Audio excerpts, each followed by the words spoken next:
Just before 4 in the afternoon on July 31st, a 900-foot supertanker called the Kiku was moving through some of the most watched water on the planet just off the coast of Dubai. It had loaded crude oil days earlier at Qatar's Mesaieed terminal, pushed through the Strait of Hormuz, and was sitting inside one of the busiest, most heavily surveilled shipping corridors on Earth. And then it vanished. Its automatic identification system, the transponder that broadcasts a vessel's identity, speed, and position to satellites, coast guards, and tracking firms across the globe, simply stopped transmitting. For close to 18 hours, a 900-foot ship carrying a fortune in crude oil did not officially exist anywhere on any screen. When it reappeared the next morning, at around 10 a.m., it was on the opposite side of the strait, anchored off the Emirati port of Fujairah, quietly pulling alongside another tanker for a ship-to-ship transfer of its cargo. The two vessels stayed locked together for roughly a week before one of them sailed off toward China with a full load. Then, on August 14th, the Kiku vanished again. It reappeared the following afternoon, this time heading back into the Persian Gulf toward Qatar, as if nothing had happened at all. One tanker going dark in broad daylight twice in the space of a month, just off one of the most photographed coastlines in the Gulf, tells you almost everything you need to know about where this war has actually ended up. Because 6 months ago, Iran swore that not a single liter of oil would move through the Strait of Hormuz. Today, the ships have not stopped moving. They have simply learned how to disappear. To understand how a single tanker going dark off Dubai became one of the defining images of an entire war, you have to go back to the morning everything changed.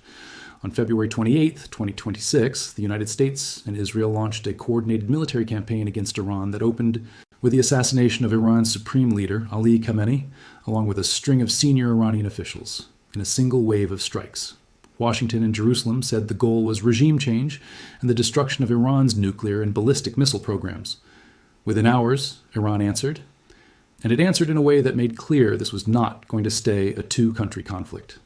Iranian forces fired barrages of missiles and drones not only at Israel, but at American bases scattered across Qatar, Bahrain, Kuwait, Saudi Arabia, and the UAE, treating the entire Gulf as one battlefield rather than sparing the neighbors. The Gulf Cooperation Council, representing all 6 member states, declared a unified state of high alert within days, calling regional security indivisible after nearly every member had been struck.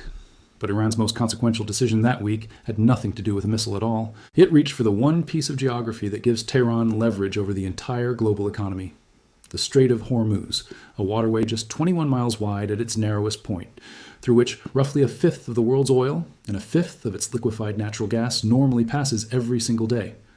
Iran's Revolutionary Guard Corps broadcast open warnings that passage was no longer guaranteed, began boarding and firing on commercial vessels, and within weeks, Iran's parliament formally voted to close the strait entirely, especially after fresh American strikes hit Iran's nuclear sites at Natanz, Fordo, and Isfahan. What followed was one of the fastest maritime shutdowns in modern history. Satellite images in early March showed fire and black smoke pouring from Iran's naval headquarters at Bandar Abbas, sitting almost directly across the water from the strait's narrowest passage, after American and Israeli strikes hit the facility. For a brief window, the strait remained technically open, since Iran was neither patrolling nor enforcing anything, but that did not last. Within 2 weeks, Iran began laying naval mines across the shipping channels, and United States Central Command answered with overwhelming force, eventually confirming that 16 Iranian mine-laying vessels had been destroyed near the strait. Unclassified footage released by CENTCOM showed missile strikes wiping out small Iranian boats one after another in the water. Oil prices, already climbing on fear alone, spiked past $100 a barrel, and would later touch highs near $126, a level not seen in years. Reporters on the ground described Iranian missiles striking multiple cargo vessels in a single morning, including one flagged to the Thai Navy that was engulfed in flames near the strait's narrowest point. Maritime tracking groups said Iran had, by that point, struck at least a dozen vessels, effectively halting commercial traffic outright. An Iranian military spokesman declared on state television that Iran would never allow a single liter of oil to pass through the strait for the benefit of the United States, Israel, or their partners, a pledge that 6 months later has proven far harder to keep than to make. The American answer was a campaign aimed at reopening the strait by degrading Iran's naval and drone capability. Defense officials promised strikes intense enough to be the heaviest single day of the war, hitting ballistic missile infrastructure and drone production sites. Israel separately assassinated Alireza Tangsiri, the Revolutionary Guard naval commander who had overseen the blockade since its opening days, a strike aimed directly at Iran's command over the waterway. By the third week of March, Iran needed to prove the war had not broken it, And what it did next is the single moment that best explains why so many analysts now describe Iran's entire strategy as one that quietly backfired. On March 20th, Iran launched at least 2 long-range ballistic missiles at Diego Garcia, the joint American and British military base sitting in the middle of the Indian Ocean, roughly 2,500 miles from Iranian soil. This was not a symbolic gesture. Diego Garcia is a staging ground for American stealth bombers, the kind of remote base that exists specifically because no regional adversary was ever supposed to be able to reach it. According to the Wall Street Journal, citing multiple American officials, one missile failed mid-flight. The second was intercepted by an SM-3 interceptor fired from a U.S. Navy warship. Neither missile came anywhere close to hitting the base. And here is where the word backfired truly earns its place in this story. Iran's strike on Diego Garcia was meant to prove it could hit American assets anywhere, at any distance, at any time. Instead, it proved something else. The missiles were assessed to have a range of roughly 3,800 to 4,000 kilometers, meaning Iran had quietly built, and just as quietly revealed, the capability to strike targets as far as Central and Eastern Europe. That should have terrified the West. Instead, because both missiles failed, it did close to the opposite. Defense researchers noted that a mid-flight failure paired with a successful interception suggested these long-range systems remain prone to serious technical problems and could be handled by existing air defenses. Iran had shown its hand and lost the trick in the same afternoon. Tehran, for its part, denied the strike ever happened at all, calling it an Israeli false flag operation, a claim that outside observers said they could not independently confirm either way. What is not in dispute is what happened next. Britain's Ministry of Defense condemned what it called Iran's reckless attacks and, within days, formally expanded permission for American forces to use British-controlled bases, including Diego Garcia itself, to strike Iranian missile sites directly. The attack meant to demonstrate Iranian strength instead, handed Washington a broader legal and political justification to escalate the war further. On April 13th, after the collapse of ceasefire talks hosted in Islamabad, the United States formally imposed a full naval blockade on Iranian ports, a dramatic step up from air power alone. For the following weeks, Hormuz became simultaneously one of the most heavily patrolled and most dangerous waterways on Earth, American warships enforcing a blockade on one side, while Iran continued mining and attacking shipping on the other. A brief pause followed in early May under an effort the Pentagon called Operation Project Freedom, a short-lived test of whether halting strikes might draw Iran toward negotiation. It lasted only days before hostilities resumed. The economic toll during this stretch became impossible to ignore. The International Energy Agency warned that global oil stockpiles were being drawn down at a pace that could not continue indefinitely if the strait stayed closed. Maritime insurers began canceling war risk coverage for vessels attempting the passage altogether, which meant that even ship owners willing to risk the crossing often could not find anyone willing to underwrite the voyage. That insurance vacuum is a large part of why so many operators eventually turned to the dark transit tactics that would come to define the later months of the war. If you cannot insure the ship through official channels, going dark and hoping for the best became, for some owners, the only option left. By May, Iran tried a different approach, one built on paperwork instead of missiles. Tehran established what it called the Persian Gulf Strait Authority, announcing that no vessel would be permitted to pass through Hormuz without a transit permit issued directly by Iran. Iran's parliamentary speaker stated plainly that management of the strait would never return to how it operated before the war. There was one obvious problem with this plan. The Strait of Hormuz is not entirely Iranian water. Oman controls significant territorial waters along the strait's southern edge, and Oman never recognized Iran's self-declared authority over the passage. That single geographic fact is the crack the rest of this story runs through. It did not stop Iran from acting as though its authority were uncontested.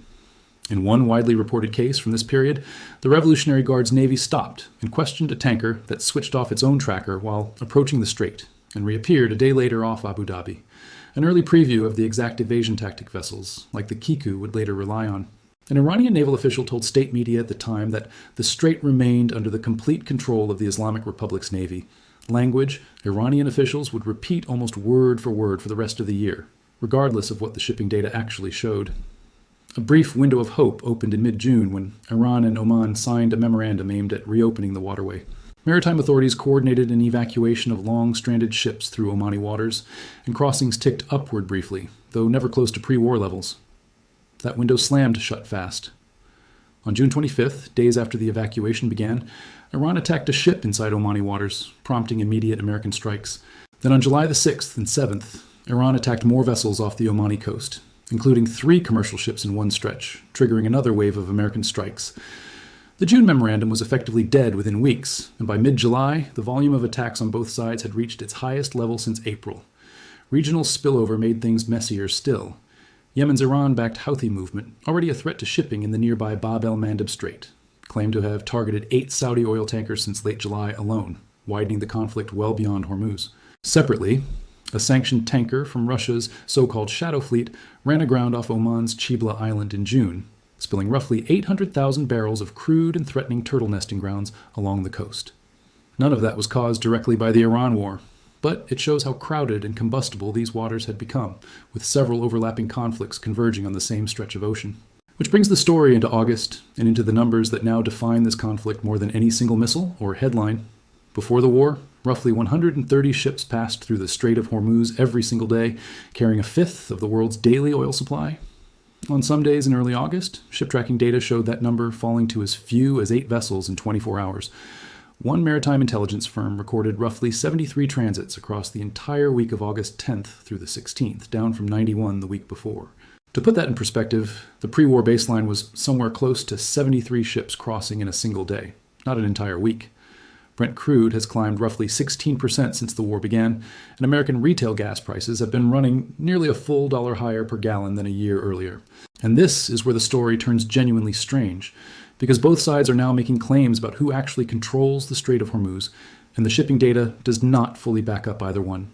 American officials have repeated through August that the United States holds total control over the strait, describing the naval blockade as an unbreakable wall of steel that Iran cannot get past.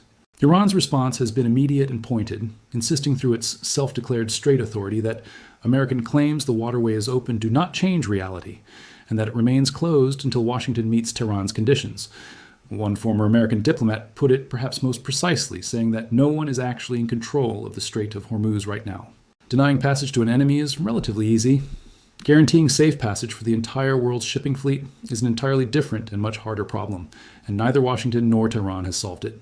It is worth explaining exactly how the evasion tactic that defines this final phase of the war actually works, because it is far more sophisticated than simply flicking a switch. Ships carrying non-Iranian crude began by going dark for only a few hours at a time in the early weeks of the war, just long enough to slip through the narrowest, most exposed stretch of the strait.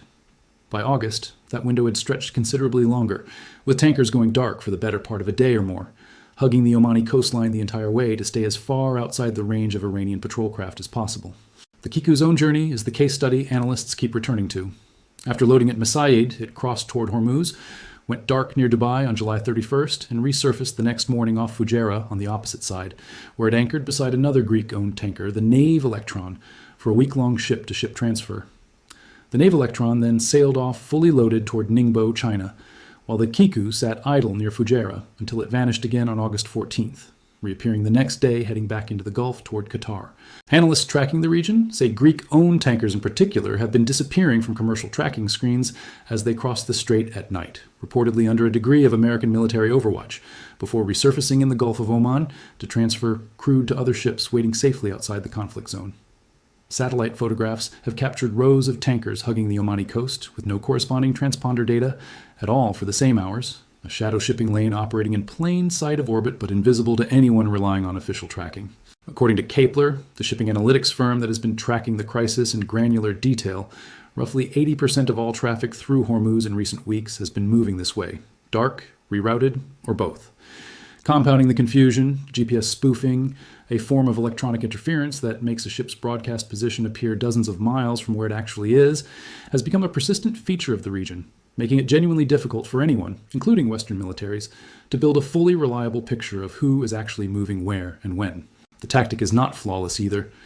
The strait remains narrow enough that radar can still pick up a vessel even with its transponder switched off, and at least 2 UAE-flagged ships were attacked in the same stretch of weeks that the Kiku made its second disappearing act, along with a separate drone strike that clipped another tanker's bridge wing off the UAE coast earlier in the summer. This is where the real story of Iran's strategy quietly falling apart comes into full view. And it is not about any single missile.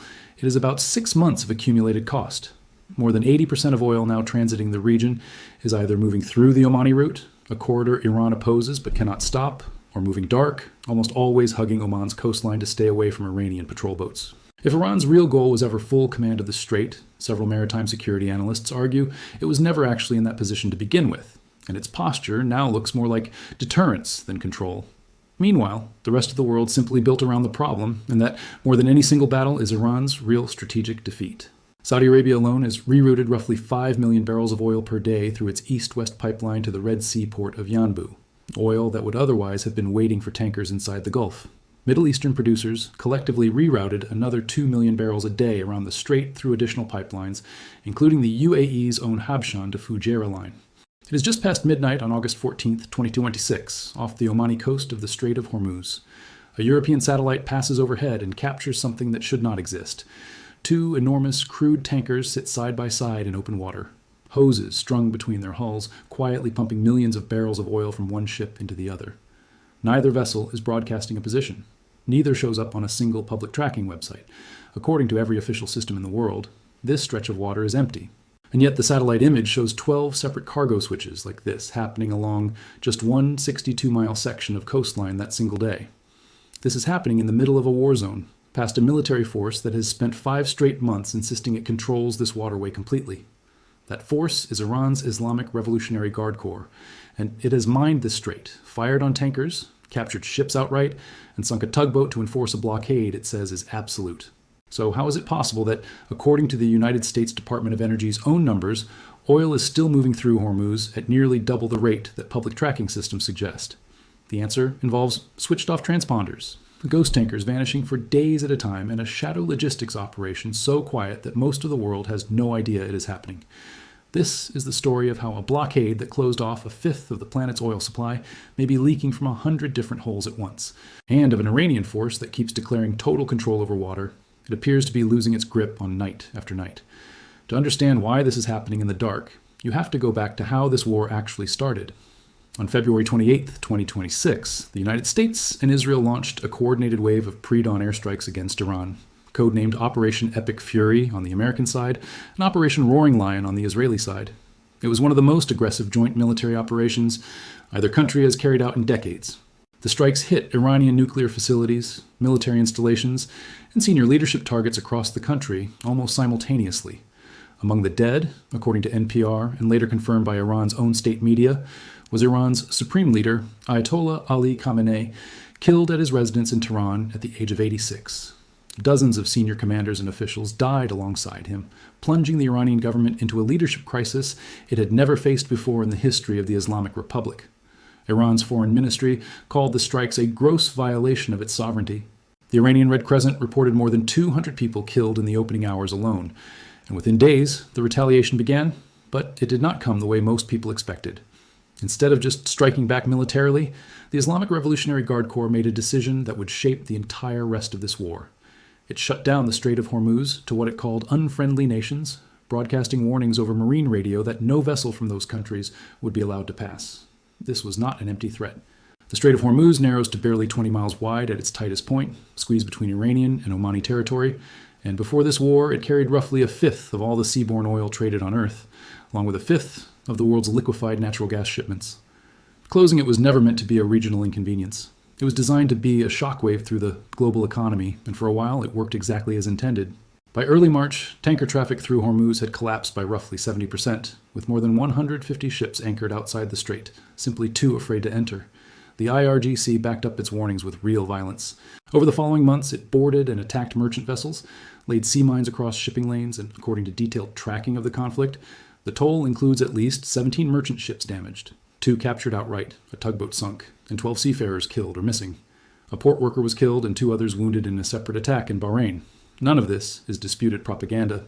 This is the documented cost of trying to move oil through Hormuz once Iran declared the waterway closed. The United States answered with escalation of its own. On April 13th, after a round of negotiations known as the Islamabad talks collapsed, the U.S. Navy imposed a full blockade on Iranian ports.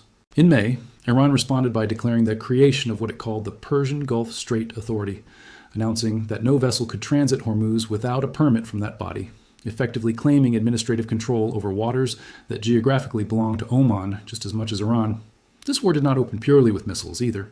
From day one, this war has been fought as much through disruption and denial of information as through open combat, which makes the current chapter, fought largely through switched-off transponders in the dark, feel less like a strange new twist and more like a continuation of how this war has always been waged. The retaliation spread far beyond the strait itself. Iranian missile and drone strikes on Saudi Arabia, including hits on oil refineries, killed 2 civilians and injured 12 more, while Saudi air defenses reported shooting down 10 drones and 2 cruise missiles. 2 American service members were killed and 29 wounded in exchanges that also destroyed 2 U.S. aircraft and damaged 5 others. Israel absorbed its own barrage of Iranian strikes in direct retaliation for Khamenei's assassination. None of this happened in isolation from the fight over Hormuz. It is the same war radiating outward from the same choke point. Gas prices in the United States climbed close to 40% higher than before the war, and most people were bracing for another round of open combat, more headlines about American warships forcing their way through Iranian waters under fire. There is precedent for that. During the so-called tanker war of the late 1980s, the U.S. Navy famously reflagged Kuwaiti tankers and escorted them through these same waters in plain sight. What is happening now echoes that history in spirit, but the method is nearly the opposite. Instead of visible warships steaming alongside reflagged tankers, today's operation depends entirely on staying invisible. That invisibility began quietly in June. U.S. Central Command announced what it described only as a defensive support mission intended to help merchant vessels transit the strait freely. Admiral Brad Cooper, the CENTCOM commander, described it in almost bureaucratic language at the time, saying that support for the mission was essential to regional security and the global economy, while the naval blockade continued in parallel. On its face, that statement sounded almost anticlimactic. Commentators expecting a wall of American destroyers physically forcing Hormuz open under a canopy of fighter jets were, by their own admission, let down. Commercial tracking sites reported barely any outbound tanker movement in the days after the announcement. It looked, as one report at the time put it, like rhetoric with nothing behind it, except the results simply were not showing up where everyone was looking.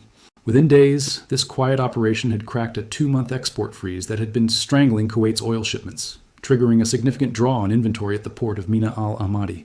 Ships that were supposedly stuck began moving again, and they moved in a way that left almost no trace on the public record, because they were doing something remarkably simple and remarkably bold. They were turning their transponders off. A couple of real examples make this method concrete. The supertanker Kuwait Prosperity, fully loaded with crude, vanished from tracking systems inside the Persian Gulf in early July, then reappeared 10 days later thousands of miles away near Indonesia, its route entirely unaccounted for. And in one well-documented case, the Greek-owned supertanker Kiku loaded crude at Qatar's Mesaid terminal, crossed Hormuz, and was tracked sailing off Dubai on July 31st, when its transponder simply cut out. By the next morning, Kiku reappeared already on the other side of the strait, as if it had teleported past one of the most heavily monitored waterways on the planet. These are not isolated glitches. They are fingerprints of a system built specifically to disappear. There was a genuinely dangerous edge to this from the very beginning, one that rarely made headlines outside specialist military reporting. An American AH-64 Apache helicopter was shot down around the same period this covert shuttle operation was expanding, and there is a strong possibility, though not officially confirmed by the Pentagon, that the aircraft was tied to security around these tanker movements. What is confirmed is what happened next. An unmanned AI-piloted sea drone built in Texas carried out what was reported as the first combat rescue of downed American pilots by an autonomous naval system, almost certainly operating as an escort asset for this same shuttle network. The scale required to dent a blockade this size is enormous. Saudi Arabia and the UAE alone need to move somewhere between 12 and 14 million barrels a day just to keep their own economies running.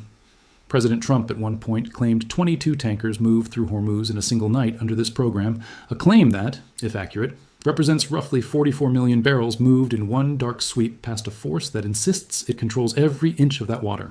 Here is how the operation appears to function. Oil companies from Saudi Arabia, Kuwait, Qatar, and the UAE charter tankers that switch off their automatic identification system, the signal that normally lets the world track a ship's position. Once dark, they load crude inside the Persian Gulf, move south hugging Oman's coastline rather than the more exposed central lanes, aided by a U.S. naval presence, then carry out ship-to-ship transfers outside the strait, pumping cargo into a second set of tankers that only reappear on tracking systems after the handoff, before continuing on to buyers in China, Taiwan, South Korea, the Philippines, Vietnam, and Thailand. Journalists monitoring the region have reported observing more than a dozen of these transfers in just 2 days. Roughly half of tankers crossing Hormuz were going dark earlier in the summer, but after the U.S. reinstated its blockade on July 14th, that jumped to 62%